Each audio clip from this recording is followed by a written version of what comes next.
یہ جو چیزیں میں نے کہی نا، اسٹریس اور ٹینشن، اس کا الٹ ہے اطمینان، آدمی کا دل بالکل سیٹسفائیڈ ہو۔ اگر دلوں کا اطمینان چاہیے تو اس کا ایک ہی طریقہ ہے، اور وہ ہے ذکر خدا۔ الا بذکر اللہ تطمئن القلوب، یہ ذکر خدا کی وجہ سے دلوں کو اطمینان ملتا ہے۔ اور ذکر خدا کسے کہتے ہیں؟ ذکر خدا کے 3 اسٹیجز، اور آخری اسٹیج تک خدا ہم کو لے جانا چاہتا ہے۔ پہلا اسٹیج ہے زبان سے ذکر خدا کرنا، جو بہت ہی مختصر کر کے اگر ایک جملہ کہوں تو وہ تسبیح زہرا، یہ ذکر خدا ہے جو زبانی۔ لیکن یہ پہلا اسٹیج ہے، آخری نہیں ہے۔ بس یہ نہیں ہے کہ آپ سمجھے میں نے تسبیح پڑھ لی تو ذکر خدا ہو گیا۔ اس کے بعد دوسرا مرحلہ آتا ہے، جب اس کی عادت ہو جائے نا تو دل ذکر خدا کرے۔ چنانچہ انگریزی میں ذکر خدا کا ترجمہ لکھا ہے ریممبرنس آف اللہ، دل میں اللہ کی یاد رہے۔ اللہ اکبر زبان پہ نہ ہو، دل میں بھی یہ خیال ہو کہ اللہ سب سے بڑا۔ میں آج کے موضوع سے نہیں ہٹنا چاہتا ہوں، ورنہ جو بات میں کہہ رہا ہوں یہ ذرا اور تفصیل چاہتی ہے۔ اللہ کرے کبھی مجھے موقع ملے کہ العصر کے منبر پہ مسلسل 3 4 5 دن گفتگو کا موقع ہو تو زیادہ تفصیل کے ساتھ بات ہوگی، لیکن نہ العصر کی انتظامیہ اس بات کو پسند کرتی ہے کہ میری 3 4 مسلسل تقریریں ہوں، نہ والنٹیئرز، نہ آنے والے مومنین۔ خیر، تو خلاصہ یہ ہے کہ وقت نہیں ہے نا، ورنہ تو اس پہ پورا عشرہ تو نہ صحیح خمسہ۔ دل میں بھی اللہ کی یاد ہو، اور پھر آتا ہے آخری مرحلہ ذکر عملی، جو مولا کی ایک بہت مشہور حدیث ہے کہ اللہ کے رسول نے مجھ سے کہا کہ مومن کی سب سے بڑی ذمہ داری ہے کہ 24 گھنٹے ذکر خدا کرے۔ یہ حدیث کافی میں ہے، اور سفینۃ البحار دوسری کتاب میں یہ حدیث چھٹے امام کے حوالے سے ہے، جب عبدالعالی ابن آین نے امام سے کہا مولا کوفے والوں نے مجھے آپ کے پاس بھیجا ہے تو کہا ہے کہ ایک نصیحت لے کے آنا، تو نصیحت امام نے یہ فرمائی کہ 24 گھنٹے مومن ذکر خدا کرے۔ سننے والے راوی، ایک کافی کی حدیث میں مولا راوی ہیں، عبدالعالی ابن آین جو سفینۃ البحار کی کتاب کا نام ہے، اس کے راوی جو ہیں عبدالعالی ابن آین، چونکہ 24 گھنٹے ذکر خدا کیسے ممکن ہے؟ کہا زبانی ذکر کی بات نہیں ہو رہی ہے، اس طرح سے اللہ کی یاد تمہارے دل میں رہے کہ کوئی ایسا کام نہ ہونے پائے جو اللہ کی مرضی کے خلاف ہے، یعنی امام فرما رہے ہیں یعنی حلال و حرام کا خیال رکھو، اس طرح کا ذکر خدا۔ لقمان حکیم سے کسی نے پوچھا تھا، لقمان ایک بہت مشہور آدمی، کہ آپ نے اتنی عقل کہاں سے حاصل کی؟ کہا بے وقوفوں سے۔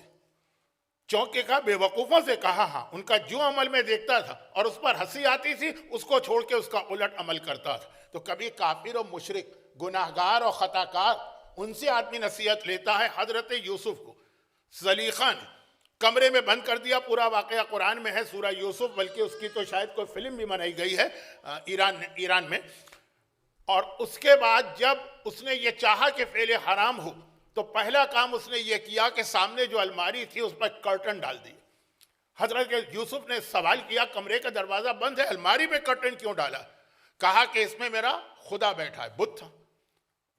بت پرست اپنے گھروں میں بتوں کو سجاتے ہیں، اللہ کے ماننے والے خانہ کعبہ کی شبیہ، روضہ رسول کی شبیہ، معصومین کے روزوں کی شبیہ، بت پرست بتوں کو رکھتے ہیں۔ کہا کہ اس میں میرا خدا ہے تو مجھے شرم و حیا آ رہی ہے کہ اپنے خدا کے سامنے کیسے گناہ کروں، اس لیے میں نے پردہ ڈال لیا ہے تاکہ وہ مجھے نہ دیکھے، اور پھر میں اس کا قانون توڑوں۔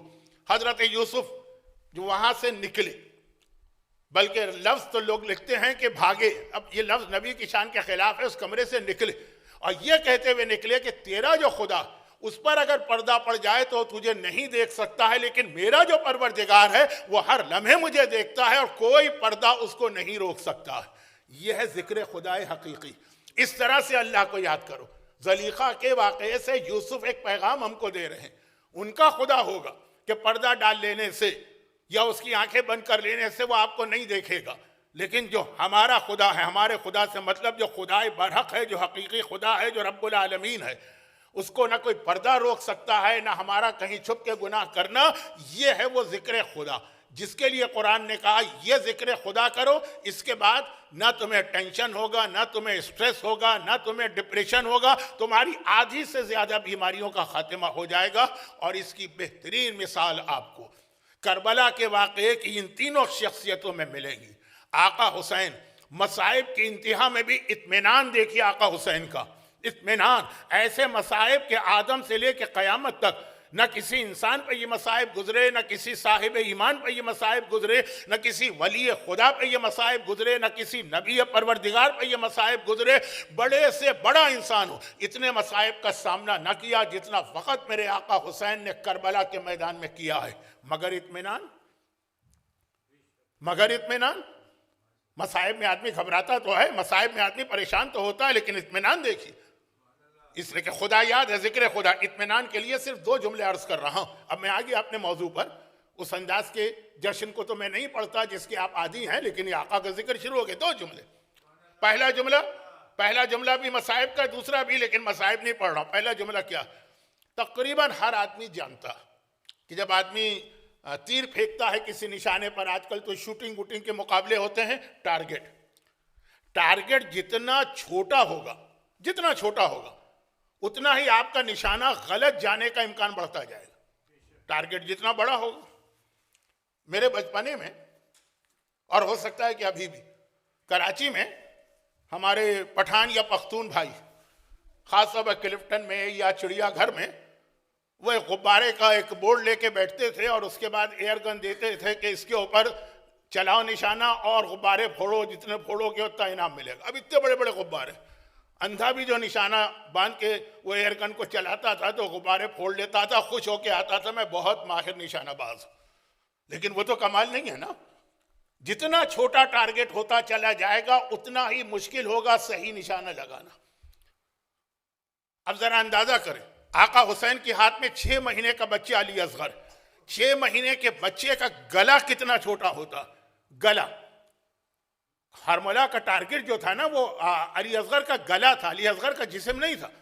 گلے میں اسے تیر لگانا، کتنا چھوٹا گلا ہوتا، اور ڈسٹنس کتنا تھا۔ حسین بلندی پر ہے، ہرملا سامنے ہے، ڈسٹنس بھی ہے، گلا اتنا چھوٹا، ٹھیک ہے، وہ بڑا ماہر تیر انداز ہے۔ لیکن اگر حسین کے ہاتھ ہل رہے ہوتے، پریشانی میں ہاتھوں میں کانپ رہے ہوتے ہاتھ، تو نشانہ خطا ہو جاتا۔ ہرملا کا تیر چلا، اصغر کا گلا چھدا، یہ ہرملا کے تیر کا کمال نہیں ہے، یہ حسین کا اطمینان ہے کہ اس حالت میں بھی اصغر کو پکڑا ہے تو ہاتھوں کے اندر استحکام ہے، ہاتھ اپنی جگہ جمے ہوئے ہیں، ہاتھوں میں ذرا سا بھی راشا نہیں ہے۔ یہ ہے وہ اطمینان۔ یہ اتنا اطمینان کہاں سے مل سکتا ہے؟ وہی جس کے دل میں ہر وقت یاد خدا ہو۔ اور میں نے کہا 2 جملے کہوں گا، دوسرا جملہ تو تشریح کی ضرورت ہی نہیں۔ پورے قرآن میں ایک ہی انسان کو قرآن نے کہا کہ اے انسان مطمئنہ، یا ایتھا النفس المطمئنہ ارجعی الی ربک راضیۃ مرضیہ۔ اے اطمینان والے، نفس عربی میں انسان کو کہتے ہیں، اے اطمینان والے انسان، اب تیرا امتحان پورا ہو گیا، اپنے رب کی جانب اس حالت میں آ کہ تو اس سے راضی ہے ہی، وہ بھی تجھ سے راضی ہے، جسے قرآن نے کہہ دیا کہ یہ اطمینان والی شخصیت ہے، ذکر خدا سے اطمینان ہوتا ہے۔ یہی وجہ ہے، یا یہ بھی ایک وجہ ہے کہ شب عاشور بھی آقا حسین نے کہا کہ مجھے 1 رات کی مہلت دو، کیونکہ ساری زندگی میں نے ہر رات ذکر خدا میں گزاری ہے، یہ رات بھی میں مس نہیں کرنا چاہتا، پوری رات ذکر خدا۔ یہ حسین، اور ادھر مولا سجاد۔ اب یہاں پہ تو فیصلہ کرنا ناممکن ہے کہ حسین کا امتحان بڑا ہے کہ سجاد کا امتحان بڑا۔ وہ الگ امتحان تھا، یہ الگ امتحان۔ اگر 2 الگ الگ پرچوں میں امتحان لیا جائے تو یہ تو فیصلہ نہیں ہو سکے گا نا، اور یہاں فیصلے کی ضرورت بھی نہیں۔ ہمیں پتا ہے کہ دونوں کے دونوں اپنے امتحان میں 100 میں سے 100، وہ بھی محاورتاً، ورنہ 100 سے بھی زیادہ۔ لیکن آقا سجاد کا امتحان، جو الشام الشام الشام کہہ کے ہمیں یاد دلایا جاتا ہے، کتنا بڑا وہ امتحان دیا سجاد۔ لیکن جب دربار یزید کے اندر سجاد کا اطمینان دیکھا یزید تو کہا، کیونکہ میرا مولا کہہ رہا تھا الحمدللہ، تمام تعریفیں اللہ کے لیے، تو اس نے کہا کہ اللہ کی تعریف کس بات پہ کر رہے؟ بھوکے ہو، پیاسے ہو، قیدی ہو، گھر والے تمہارے ساتھ قید کر کے لائے گئے ہیں، بے وطن ہو، بے گھر ہو۔ بھئی انسان اللہ کی تعریفیں کب کرتا ہے؟ جب اسے نعمتیں مل رہی۔ تم اس وقت جس حالت میں کھڑے ہو، ہے کیا تمہارے پاس؟ مفہوم تھوڑا بدل گئے، یعنی جملے تھوڑے بدل گئے، مفہوم یزید کا ہے کہ تمہارے پاس ہے کیا جو تم اللہ کی تعریف کر رہے ہو؟ چوتھے امام کا جواب یاد کیجئے گا، الحمدللہ الذی ابلانا، ساری تعریفیں اللہ کی جس نے ہمیں اس قابل سمجھا کہ ہمارا امتحان لیا۔ ہر ایک کا تو امتحان بھی نہیں لیا جاتا، ہر ایک کوئی تو اس قابل بھی نہیں سمجھا جاتا ہے۔ وہ جو سجاد کا یہ اطمینان ہے کہ اس حالت میں بھی وہ اللہ کی تعریف کر رہے ہیں، کیوں ہے؟ الا بذکر اللہ تطمئن القلوب، اس لیے کہ ذکر خدا یہ دلوں کو اطمینان بخشا کرتا ہے۔ اس پر میں نے کہا نا کہ پورا خمسہ ہو سکتا ہے آسٹریلیا کے ماحول میں ہمارا بڑا پرابلم، لیکن میں اس وقت آسٹریلیا کی بات نہیں کر رہا، میں اپنے 3 آقا کا تذکرہ کر رہا ہوں۔ اور پھر آئیے آقا عباس کائنات کی تاریخ کی ایک عجیب شخصیت کہ پہلے تو ایک چھوٹا جملہ یعنی میرے الفاظ چھوٹے، پیغام بہت بڑا ہے، جلدی سے عرض کر دوں، اور وہ یہ ہے کہ آقا سجاد وہ تو امام معصوم، آقا حسین امام معصوم، آقا عباس محفوظ عن الخطا تو ہیں مگر 14 معصومین میں نہیں آتے۔ ان کی فضیلت کے لیے وہی ایک جملہ کافی کہ وہ جو اکثر کہا جاتا ہے کہ علی اکبر شبیہ رسول ہے، تو عباس کون ہے؟ عباس شبیہ علی مرتضیٰ، اور علی مرتضیٰ کون ہے؟ النظر الی وجہ علی عبادہ، علی کے چہرے کو دیکھنا عبادت ہے، وہی چہرہ تو عباس کو ملا۔ پیغمبر کی مشہور حدیث کہ اگر کوئی آدم کو اور کوئی نوح کو اور ابراہیم کو اور موسیٰ کو اور عیسیٰ کو ان کے کمالات کے ساتھ دیکھنا چاہے فَلْيَنْظُرْ إِلَىٰ وَجْهِ عَلِيٍّ، تو علی کے چہرے کو دیکھے، لیکن یہ خالی علی کا چہرہ نہیں ہے، یہ عباس کا چہرہ ہے، اس میں بھی آپ کو آدم ملیں گے، اس میں بھی آپ کو نوح ملیں گے، اس میں بھی آپ کو ابراہیم ملیں گے، اس میں بھی آپ کو موسیٰ ملیں گے، اس میں بھی آپ کو عیسیٰ ملیں گے۔ شبیہ علی مرتضیٰ ہیں عباس، جسمانی اعتبار سے بھی، فضائل کے اعتبار سے بھی۔ لیکن ایک سوال میرا عام لوگوں سے ہے، جو بات ہو رہی تھی ذکر خدا کیا؟ اللہ کی یاد۔ اللہ کی یاد کا مطلب کیا؟ یہ یاد رکھنا کہ اس وقت اللہ ہم سے کیا چاہتا۔ اپنی مرضی نہ چلاؤ، اپنی دلیلیں ڈھونڈ کر کسی حلال کو حرام اور حرام کو حلال نہ کرو۔ مرضی چلانے والے تو آج اس انتہا پہ پہنچ گئے ہیں کہ جو خالصتاً اللہ کی بنائی ہوئی نماز ہے اس کے اندر بھی اپنی طرف سے اضافہ کر رہے ہیں۔ عباس، اب مجھ سے میرا ایک سوال لوگوں سے ہوتا ہے کہ آپ کربلا کے مصائب سنتے اور جناب عباس کے حوالے سے سنتے کہ بار بار آقا حسین سے اجازت مانگتے ہیں میدان میں جانے کی اور بار بار روک دیا جاتا۔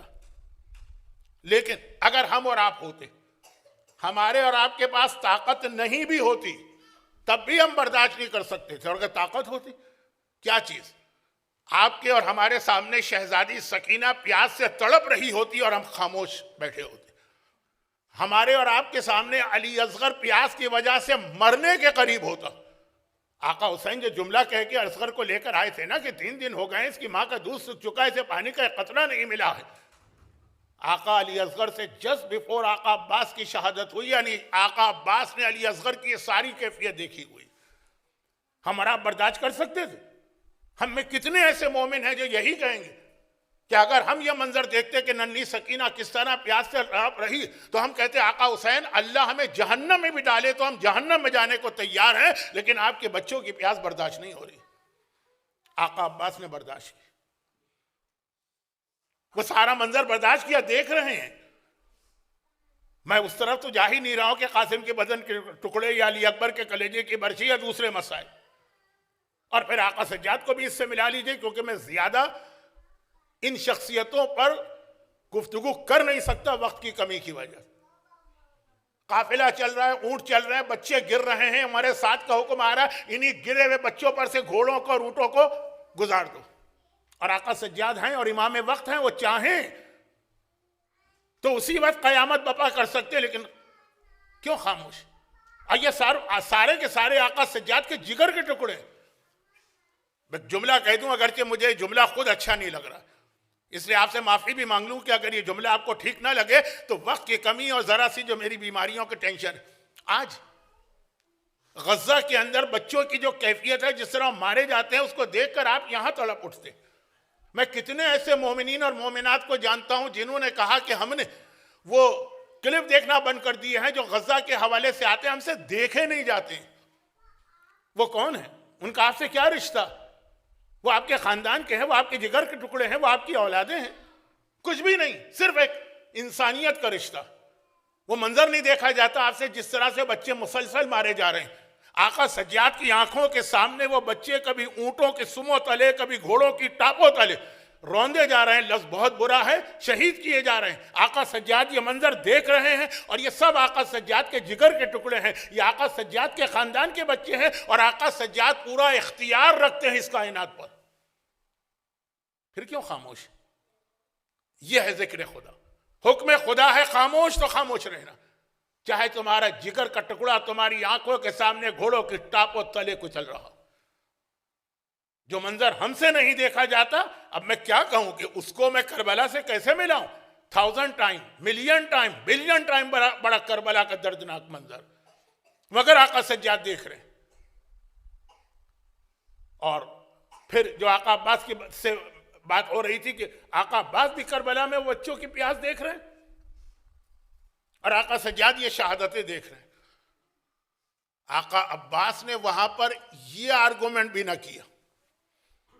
یہ بہت اہم ایک اصول ہے تقلید کا، مرجعیت کا، جس کے خلاف آج کل بہت پروپیگنڈا ہو رہا۔ میں اشارتاً باتیں کرتا ہوں، کبھی موقع ملا 3-4 مسلسل مجلسوں کا تو ذرا تفصیل بتاؤں گا تاکہ آپ کے ذہن میں بھی سیکوینس کے ساتھ ایک بات آ جائے، لیکن مختصر۔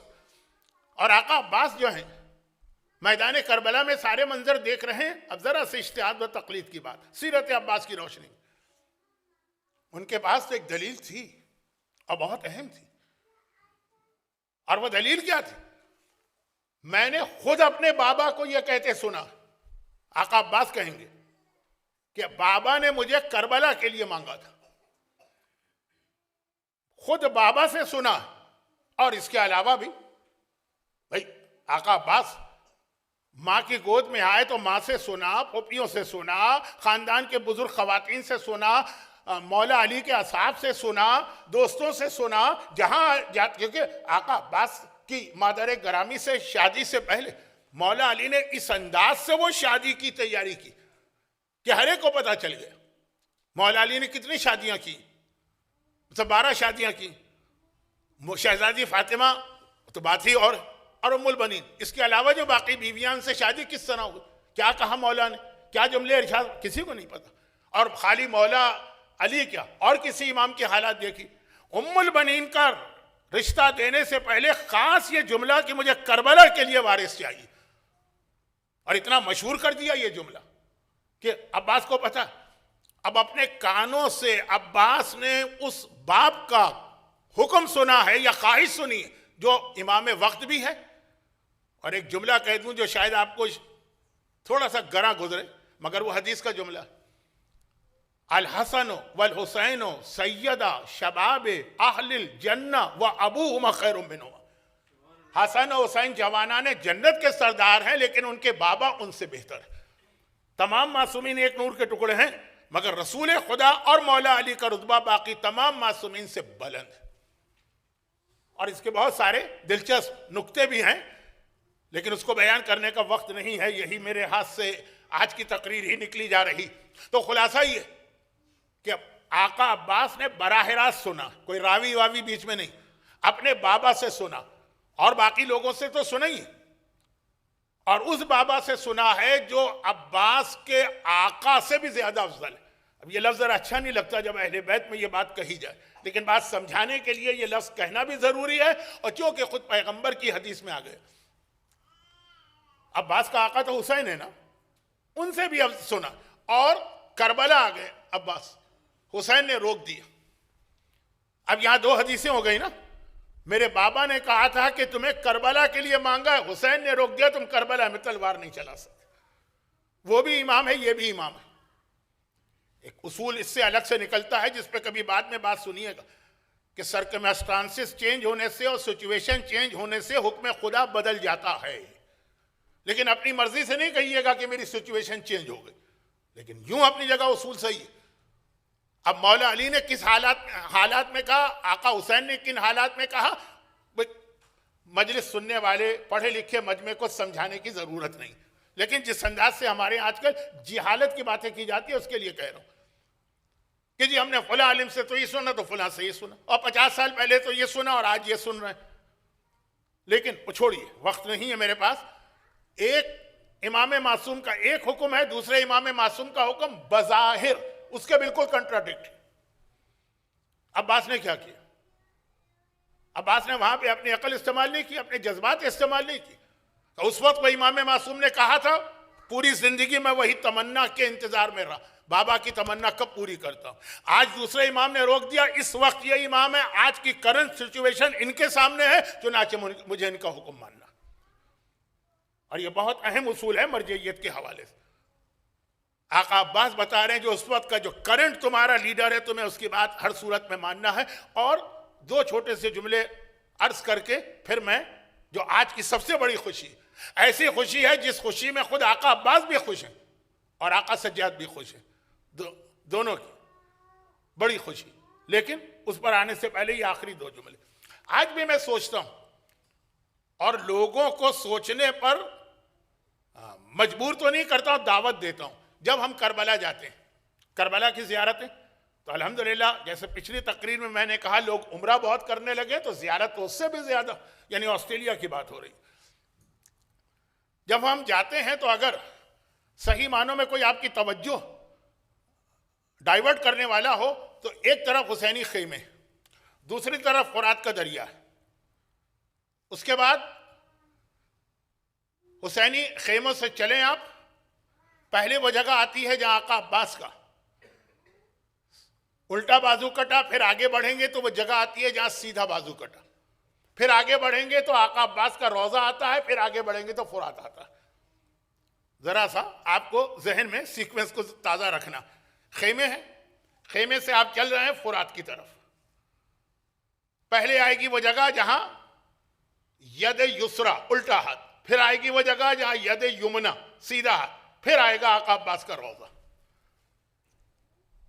کچھ یہ سیکوینس غلط نہیں؟ آقا عباس فرات تک گئے، پانی بھر کے آ رہے ہیں. پہلے سیدھا ہاتھ کٹا ہوگا، وہ جگہ آنی چاہیے، پھر آگے بڑھے الٹا ہاتھ کٹا ہوگا، پھر وہ جگہ آنی چاہیے، پھر آگے بڑھے تو شہید ہو کے گرے. تو روضہ تو سب سے آگے آنا چاہیے، روضہ سب سے پیچھے.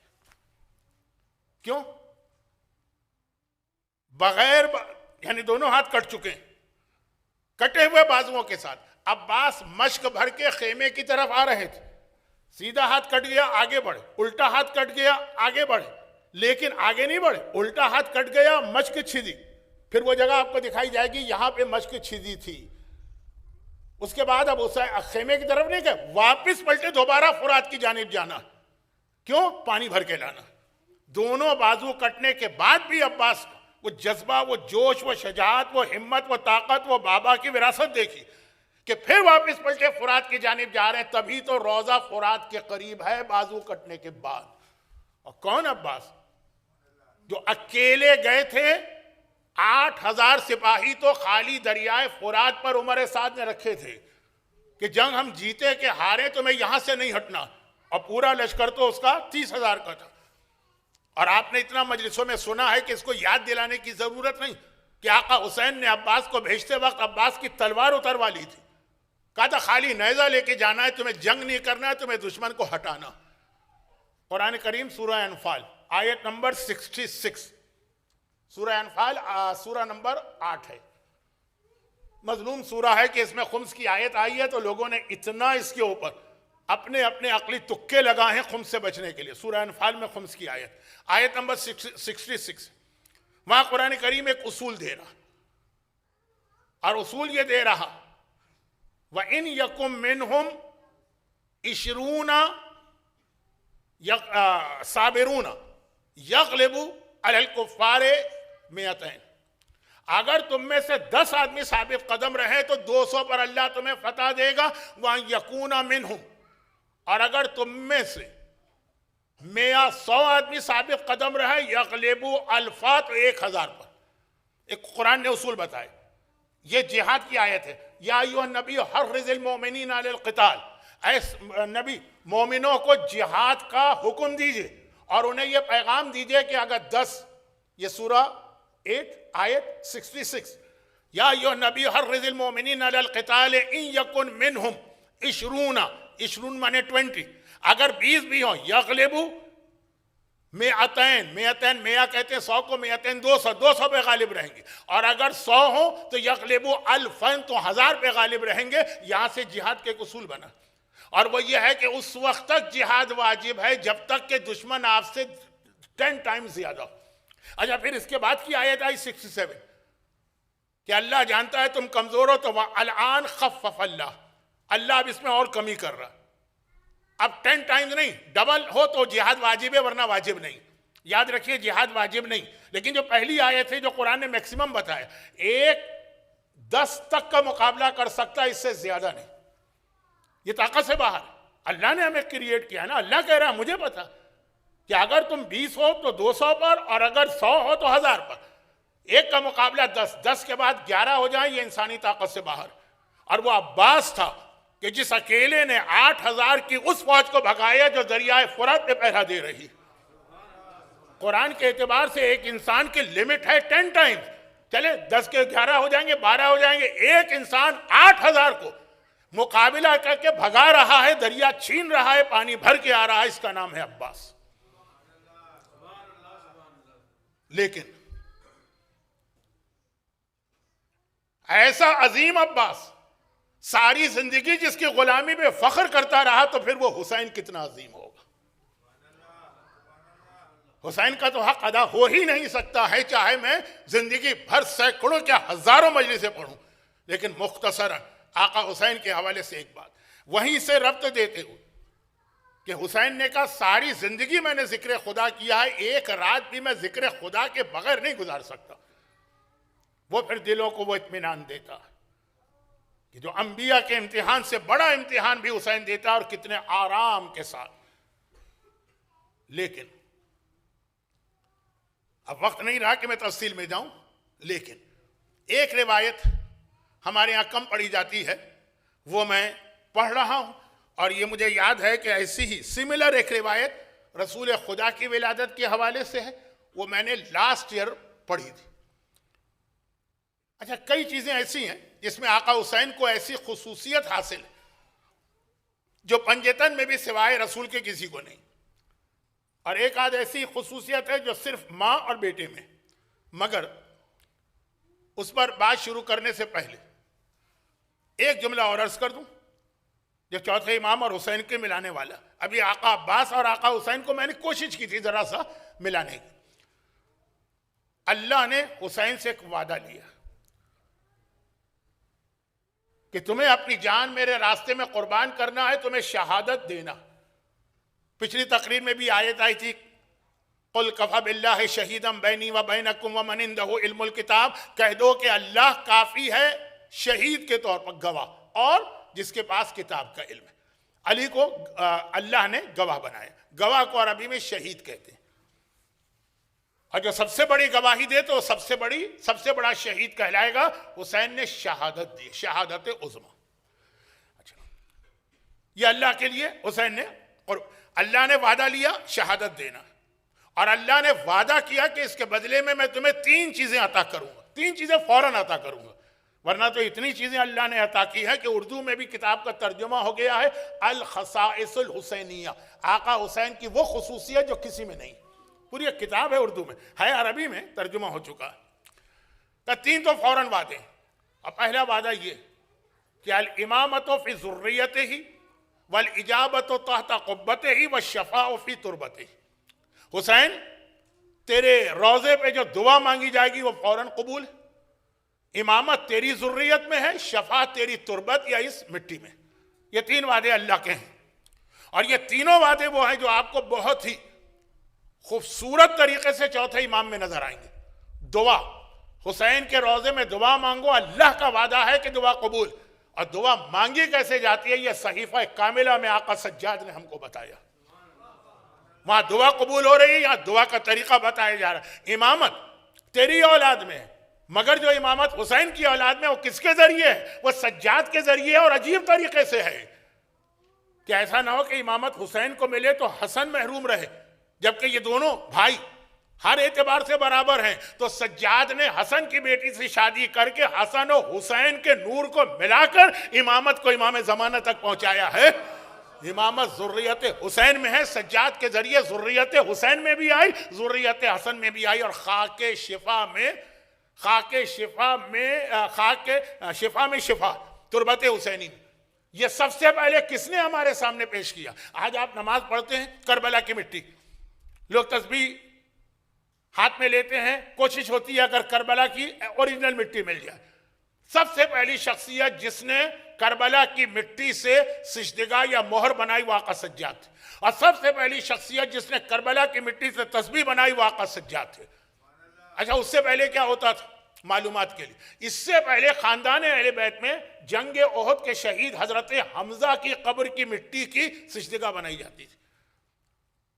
شہزادی کونین پہلی شخصیت ہیں جنہوں نے رسول کے چچا جناب حمزہ کی قبر سے مٹی لے کے اس کی مہر بنائی اور تسبیح بنائی. یہ شہزادی کے استعمال میں آتی تھی. کربلا کے بعد آقا سجاد نے یہ دو چیزیں ہمارے سامنے پیش کی, بلکہ اسی میں تو وہ روایت ہے, کسی نے کہا مولا سجاد ایک عمل آپ کا مجھے بہت برا لگتا ہے.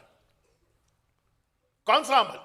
کہا کہ آپ کے ہاتھ میں تسبیح ہوتی ہے اور آپ اس میں کچھ نہیں پڑھ رہے ہوتے, خالی دانے گھما رہے ہوتے ہیں, اس سے بات کر رہے ہیں, اس سے بات کر رہے ہیں, اس سے بات. کہا یہ خاک شفا کی تسبیح. تو اس نے کہا اس سے کیا ہوا؟ میرا سوال تو اپنی جگہ ہے. کہا اس سے یہ ہوا کہ عام تسبیح پر جب تم کچھ پڑھ کے اس کے دانے ہلاؤ گے تو وہ ذکر خدا کہلائے گا, خالی بغیر کچھ کہے دانے ہلاؤ گے کچھ نہیں ملے گا ثواب. مگر یہ کربلا کی مٹی ہے جس پر کچھ پڑھ کے ذکر خدا کرو گے تو دوگنا ثواب ملے گا, بغیر کچھ پڑھے ہوئے خالی دانے ہلاؤ گے تب بھی یہ ذکر خدا کرتی رہے گی, ثواب تمہیں ملتا رہے گا.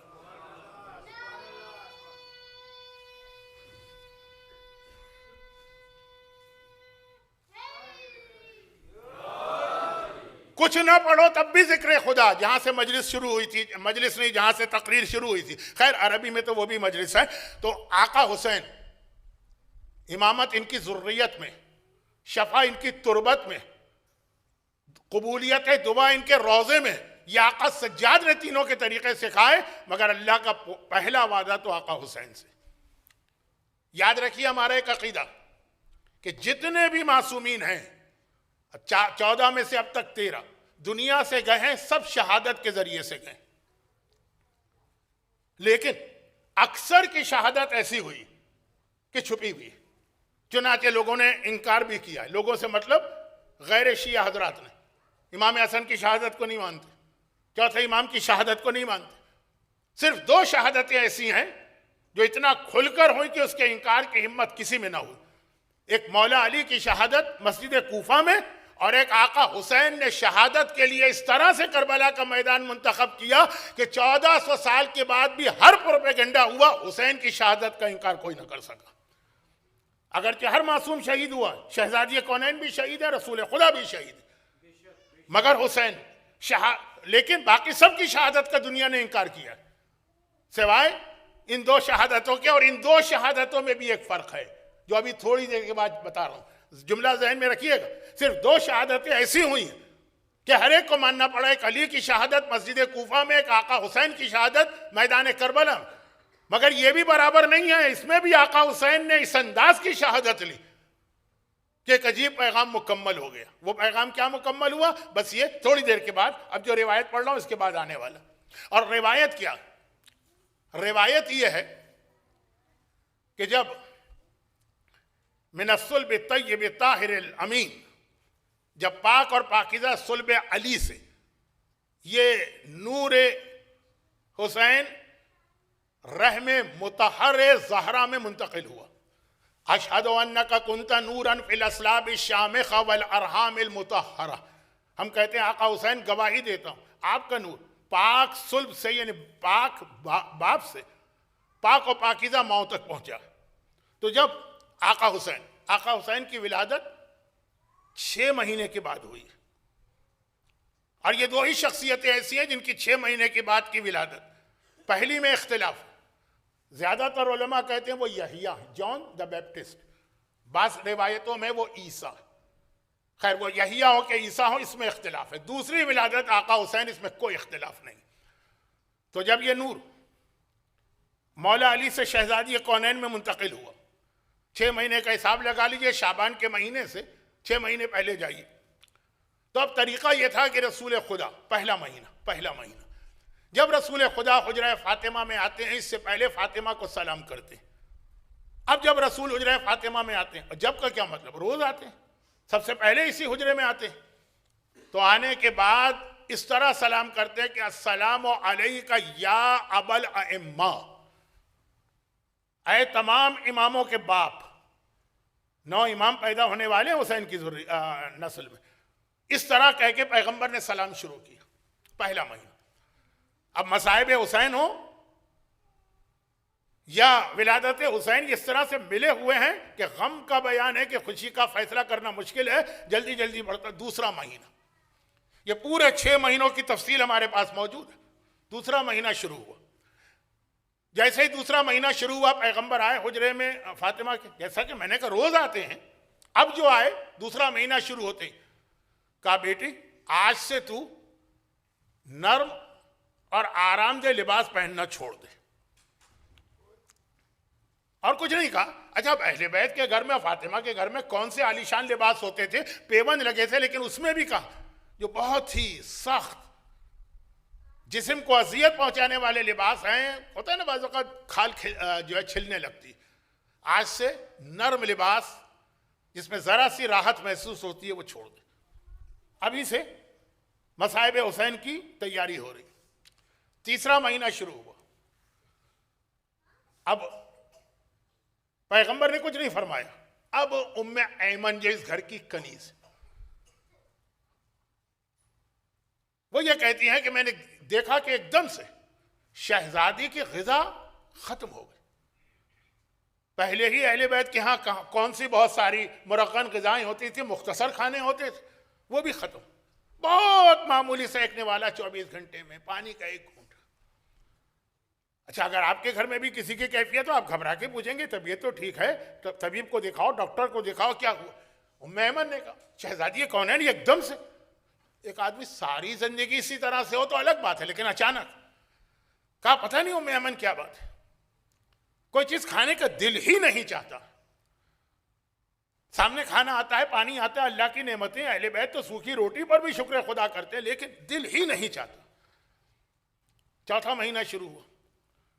اب وہ غذا کم سے کم ہو گئی. چوتھا مہینہ شروع ہوا.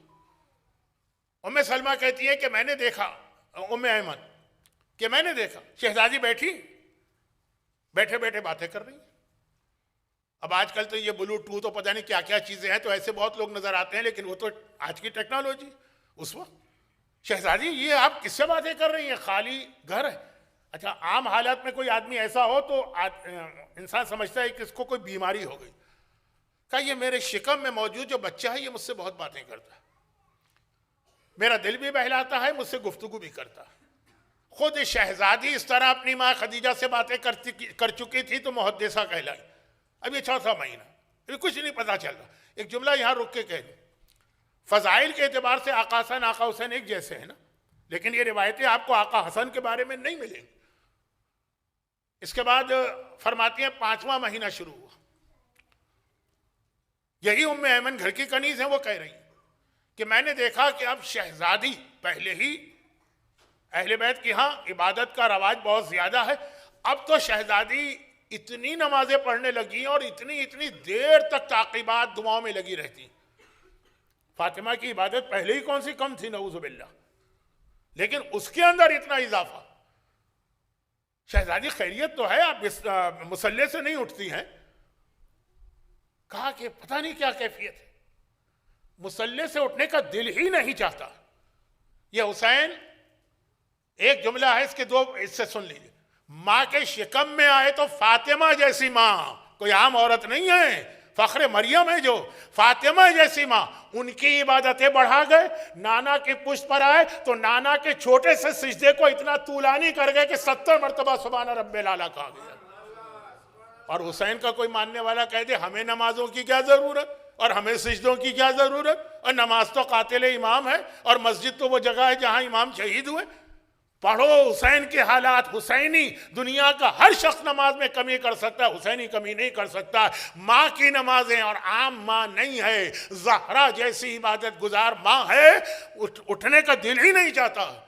یہ شکم میں حسین ہے. اور اس کے بعد 6واں مہینہ شروع ہوا, پہلا دن. 6واں مہینہ شروع ہوا تو پہلا دن, یہ پہلا دن ہے. اس کے بعد دوسرا دن سنیے, شاید مجھے بات یہیں پہ ایک دم سے روکنا پڑے کیونکہ نماز کی بات کر رہا ہوں, نماز ہی میں تاخیر ہو 2 4 5 7 منٹ میں کوئی قیامت نہیں آتی ہے, لیکن بہت زیادہ تاخیر نہیں ہونا. 6واں مہینہ شروع ہوا. پہلا مہینہ, دوسرا مہینہ, تیسرا مہینہ, چوتھا مہینہ, 5واں مہینہ. رسول خدا کی ولادت کے لیے 9 مہینے کی روایت، وہ میں پڑھ چکا ہوں 2 سال پہلے، یہ آقا حسین۔ باقی مولا علی کے لیے کوئی ایسی روایت فاطمہ بنت اسد کی نہیں ملتی ہے، خود شہزادی فاطمہ کے لیے کوئی روایت جناب خدیجہ سے نہیں ملتی، خود آقا حسن کے لیے کوئی روایت شہزادی فاطمہ سے نہیں ملتی ہے۔ یا یہ رسول خدا کی ولادت کے 9 مہینے کی تفصیل ہے، اور یا پھر یہ آقا حسین کی 6واں مہینہ شروع ہوا، پہلا دن آئے تو پہلا دن فجر کی نماز پڑھنے کے بعد ام ایمن کہتی ہے کہ میں آئی شہزادی کے، اتنا سا تو حجرہ ہے، آپ مدینے میں آج بھی جا کے دیکھی، شہزادی کے سامنے آئی تو آج میں نے دیکھا کہ شہزادی مصلی پر بیٹھی ہوئی رو رہی۔ شہزادی تو روتی تو اکثر تھی، لیکن وہ خوف خدا کا رونا تھا، یہ دوسرے انداز کا رونا۔ گھبرا کے کہا شہزادی خیریت تو ہے؟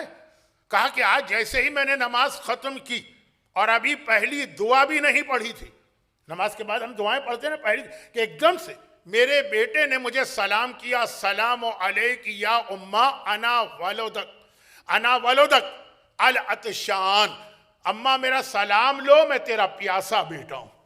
بس جیسے ہی میں نے اپنے بیٹے سے یہ سنا، انا ولدک العطشان، میں تیرا پیاسا بیٹا ہوں، میرے آنسو نہیں رک رہے۔ ام ایمن نے کہا شہزادی چلیں آقا رسول خدا سے جا کے یہ بتائیں؟ کہا نہیں، میں یہ نہیں چاہتی کہ بابا کو پریشان کروں۔ تھوڑی دیر اور گزری، ظہر کی نماز کا وقت آیا، ظہرین کی نماز ابھی ختم ہوئی، تعقیبات کا وقت آیا، ہم مثلا تسبیح پڑھتے ہیں اور شہزادی سے ہی ہم کو تسبیح ملی، لیکن ابھی پہلی دعا بھی شروع نہیں ہوئی تھی۔ میں نے دیکھا شہزادی کی آنکھوں میں دوبارہ آنسو آ رہے، میں نے گھبرا کے پوچھا شہزادی اب کیا ہوا، خیریت تو ہے؟ کہا جیسے ہی نماز ختم کی، نماز ہم کیسے ختم کرتے ہیں؟ السلام علیکم ورحمت اللہ وبرکاتہ، ادھر فاطمہ نے یہ کہا، ادھر شکم میں موجود حسین نے کہا السلام علیک یا اماں، مادر گرامی میرا سلام لیجئے، انا ولدک العریان، میں آپ کا وہ بیٹا ہوں جس کا لباس تک لوٹ لیا جائے گا۔ ماں کی آنکھوں میں آنسو آ گئے۔ ام ایمن نے کہا شہزادی چلیں رسول خدا کو بتائیں؟ کہا نہیں، میں تو پریشان ہوں ہی، میں نہیں چاہتی میرا بابا پریشان۔ مغربین کی نماز آئی، 6واں مہینہ ہے جس مہینے میں آقا حسین کی ولادت ہونے والی، اور 6واں مہینہ شروع ہوا، پہلا دن یہ ہے، پھر دوسرے دن سے لے کے شعبان کی 3 تاریخ تک کی روایت۔ تو اب کہا کہ مغربین کی نماز کا وقت آیا، جیسے ہی نماز ختم ہوئی شہزادی نے نماز ختم کی، السلام علیکم ورحمت اللہ وبرکاتہ، اور ادھر ایک بار پھر شہزادی کی آنکھوں میں آنسو آئے، اور سب سے زیادہ آنسو آئے۔ ام ایمن نے گھبرا کے کہا شہزادی یہ کیا ہوا؟ کہا کہ جیسے ہی میں نے سلام پھیرا، میرے بیٹے نے مجھے پلٹ کے سلام کیا، السلام علیکی یا اماں، مادر گرامی میرا سلام لیجئے، انا ولدک السحقان، میں آپ کا وہ بیٹا ہوں جسے گھوڑوں کی ٹاپوں تلے پامال کیا جائے گا، اس کے بدن کے ٹکڑے ٹکڑے کیے جائیں گے، اب مجھ سے برداشت نہیں ہو رہا، اب میں جاؤں گی بابا کے پاس۔ چنانچہ اٹھ کے رسول کے حجرے میں آئی جو بالکل برابر تھا۔ بابا یہ میں نے کیا سنا؟ پیغمبر نے گلے سے لگایا، پیشانی کو بوسہ دیا، کہا فاطمہ صبر کر، بس اتنا یاد رکھ تیرا یہ بیٹا پیاسا بھی ذبح کیا جائے گا، لباس بھی لوٹا جائے گا، گھوڑوں کی ٹاپوں تلے پامال بھی ہوگا، اس سے زیادہ میں تجھے بتا نہیں سکتا کہ اس پہ کیا مصائب گزریں گے، وہ جب وقت آئے گا تو دنیا کے سامنے وہ بیٹی میری ایک نصیحت یاد رکھ، اپنے حسین کو کبھی پیاسا نہ رہنے دینا۔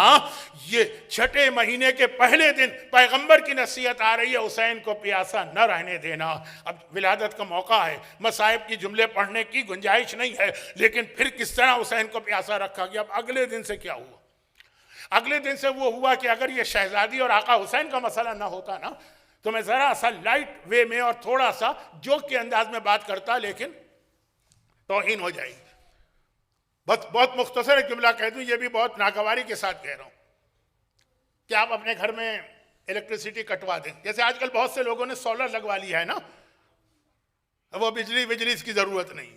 یہ جملہ بھی بہت میں نے دل پہ جبر کر کے کہا اگلا دن جو آیا تو اب حجرہ فاطمہ میں چراغ وغیرہ جو ہوتے ہیں نا، شام ہوئی، سورج ڈوبا، اندھیرا ہوا، چراغ جلائے جاتے ہیں، آج کل لائٹیں ہوتی ہیں، پہلے لائٹ لائن ہوتی تھی، اس سے پہلے موم بتی اور چراغ، جو چراغ ہوتے تھے ہر گھر میں وہ سارے نکال دیے گئے، ضرورت ہی نہیں رہی، کیونکہ اب فاطمہ کی پیشانی سے اتنا نور رات کو ظاہر ہوتا ہے کہ پورا حجرہ اس نور سے جگمگا اٹھتا ہے۔ چراغوں میں وہ روشنی کیا کہاں؟ جو حجرہ فاطمہ میں اس نور سے نظر آتی ہے جو فاطمہ کی پیشانی پر ہے۔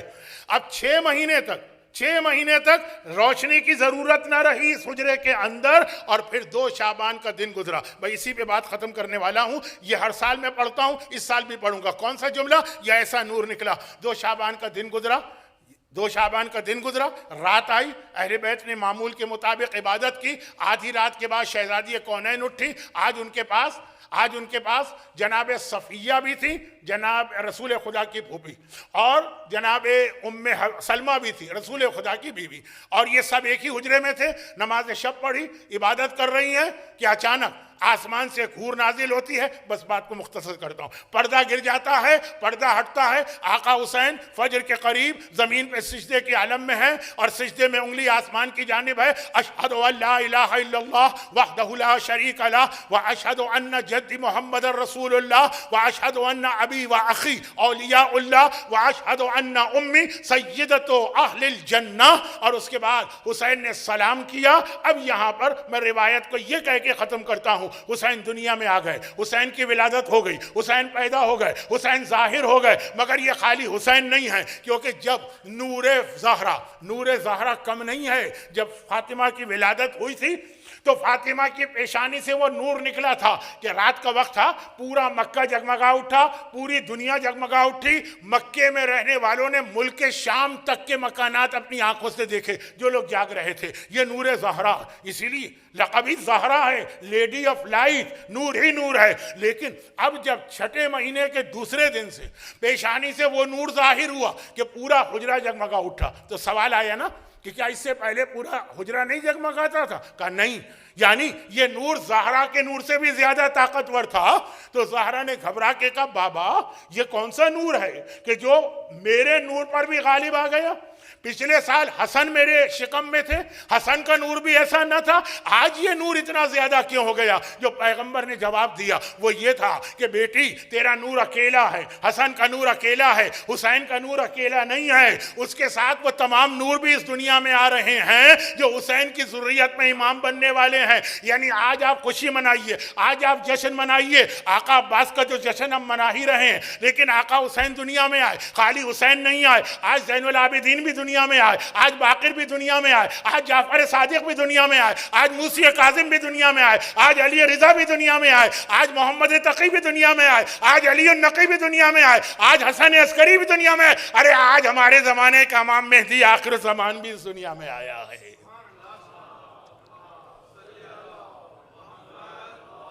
پروردگارہ تجھے ان تمام انوار مقدسہ کا واسطہ جو آقا حسین کے ذریعے اس دنیا میں آئے، ان کا ذریعہ تو حسین بنے ہیں نا، ان سب کا واسطہ جو مومنین اور مومنات آج کی اس محفل میں اس وقت اور ایسے دن میں آ کے جمع ہوئے، انہیں سیدہ شباب اہل الجنہ، جنت کے جوانوں کا سردار ہے نا، ہم سب کا وہ سردار بنا کے دنیا میں بھی وہ ہمارے سردار، آخرت میں بھی وہ ہمارے سردار، اور انہی کی سرداری میں ہم جنت میں داخل ہوں. ان صاحبان ایمان کی وہ ساری حاجتیں پوری فرما. تیرا وعدہ ہے نا حسین کے روضے پہ مانگی جانے والی ہر دعا قبول ہے. ان مومنین اور مومنات کی ہر دعا قبول فرما. غم حسین کے علاوہ انہیں دنیا آخرت کے ہر غم اور پریشانی سے محفوظ فرما. ہمارے تمام مرحومین کی مغفرت فرما. بیماروں کو سید سجاد کا واسطہ شفائے کاملہ عطا فرما. باب الحوائج عباس علمدار کا واسطہ ہماری حاجتیں بھی پوری فرما، اور اہل بیت کا اتنا ہی وفادار اور اطاعت گزار بھی ہمیں بنا. خداوندہ یہ ساری خوشیاں پھیکی ہیں اس لیے کہ خوشی منا رہے ہیں، مگر جن کی خوشی منا رہے ہیں ان کا گھر والا یہاں موجود نہیں ہے. ہماری خوشی کو مکمل کرنے کے لیے اپنی آخری حجت وارث معصومین امام زمانہ کے ظہور میں تعجیل فرما. ربنا تقبل منا انک انت السمیع العلیم.